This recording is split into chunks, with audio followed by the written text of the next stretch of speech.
Leo ni siku ya kumbukumbu kwa soka la Tanzania. Taifa Stars wamefanikiwa kufuzu hatua ya 16 bora katika Africa of Nations 2025. Tukio ambalo halijawahi kutokea kwa Tanzania. Kilichotokea kwenye kundi C, Taifa Stars walicheza mechi yao dhidi ya Tunisia na mchezo ukamalizika kwa sare ya 1-1.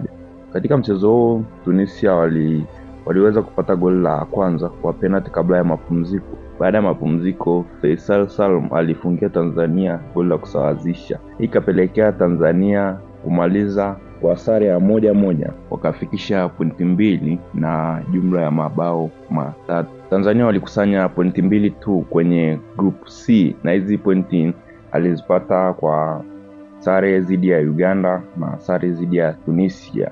Mchezo wao dhidi ya Nigeria walipoteza kwa kufungwa 2-1.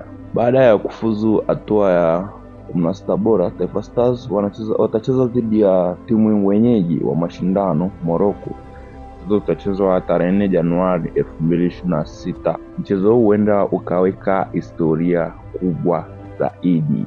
Hii ni siku kubwa kwa Tanzania, si tu tumefika 16 bora kwa mara ya kwanza, bali tumeonyesha moyo, nidhamu na matumaini kwa wanafunzi wote wa soka. Mimi ni Joel Palanjo.